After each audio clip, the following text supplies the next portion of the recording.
너희가 예루살렘이 군대들에게 포위되는 것을 보면 곧 멸망이 가까이 온 줄로 알라.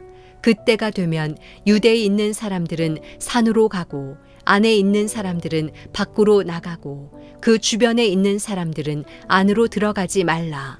이때가 바로 기록된 모든 말씀이 이루어지는 징벌의 날이다. 그 날에 임신한 여인들과 젖먹이는 여인들에게 재앙이 있을 것이다. 크나큰 재앙이 이 땅을 덮칠 것이며 이 백성들에게 진노가 있을 것이다. 그들은 칼날에 쓰러질 것이며 모든 민족에게 포로로 잡혀갈 것이다. 이방 사람들의 때가 차기까지 예루살렘은 이방 사람들에게 짓밟힐 것이다. 해와 달과 별들의 징조가 있을 것이다. 땅에 서는 민족들이 바다와 파도의 성난 소리에 괴로워하며 혼란스러워할 것이다. 하늘의 세력들이 흔들릴 것이니 사람들이 세상에 닥쳐올 일들을 내다보고 너무나 두려워 기절할 것이다. 그때 사람들은 인자가 구름을 타고 능력과 큰 영광 가운데 오는 것을 보게 될 것이다. 이런 일들이 일어나기 시작하거든 너희는 일어나 머리를 높이 들라. 너희의 구원이 가까이 왔기 때문이다.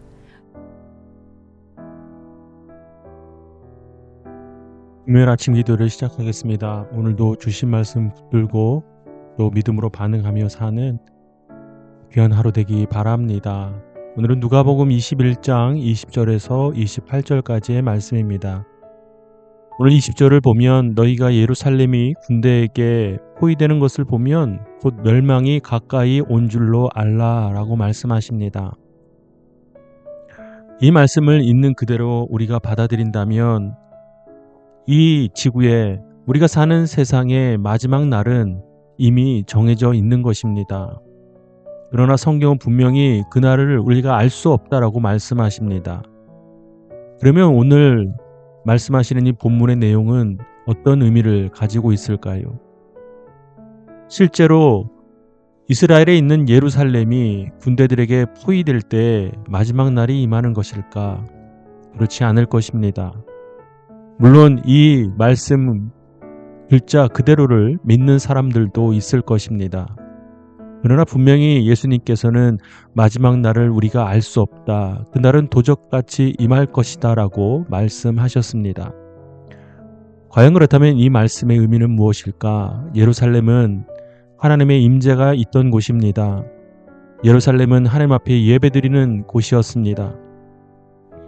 그러니 마지막 날이 임할 때는 하나님의 자녀들 그리고 그 자녀들의 삶을 통해 역사하시는 하나님의 임재가 있는 곳 그 모두한 곳이 세상의 그 힘으로부터 압제당하고 핍박당하는 그날 바로 예수님께서 이 땅에 오시는 날이라 하는 것입니다.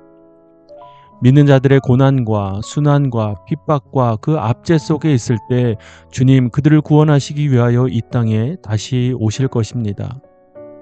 물론 예수님께서는 당시의 십자가를 바라보며 이제 남아있는 자들에게 주시는 말씀일 것입니다. 예수님이 십자가에 달려 죽으시는 그 날을 바라보며 하시는 말씀일 것입니다. 그러나 현대를 사는 우리들에게는 이 말씀이 곧 예수님이 다시 오실 그 날은 우리가 이 땅에서 그리스도인으로 살아갈 때 당하는 핍박이 이제 온 땅을 뒤덮을 때 비로소 예수님이 다시 오신다는 것입니다. 그러면서 예수님 말씀하십니다. 우리가 절대 두려워할 필요가 없다라고 말입니다. 오늘 말씀을 보면 그 마지막 때를 기다리며 곧 우리는 두려움과 또 걱정과 또 낙심함 가운데 머물게 될지도 모르지만 주님께서는 그러한 삶의 태도가 아니라 이제 마지막 날이 가까워왔을 때 예수님께서 믿는 자들을 구원하여 주신다는 그 구원의 소망을 가지고 살아가라 말씀하십니다. 사랑하는 여러분, 우리 마음 가운데 어떠한 마음이 있습니까? 세상의 마지막 때를 기다리며 마음속에 두려움이 큽니까? 아니면 구원에 대한 소망으로 더 힘을 내고 더 능력 가운데 서 있습니까? 오늘 주님께서는 우리에게 두려워할 필요가 없다라고 말씀하시며 예수님이 다시 오실 때 우리를 구원하신다 약속하셨습니다. 그러한 믿음으로 강하고 담대하게 살아가는 우리 하나공동체의 모든 가족들이 되기를 바랍니다. 자, 이제 각자 주시는 말씀을 묵상하고 오늘 하루를 의탁하며 함께 기도하는 시간을 갖도록 하겠습니다. 오늘도 주님께서는 여러분의 삶을 향하여 강하고 담대하라 말씀하십니다.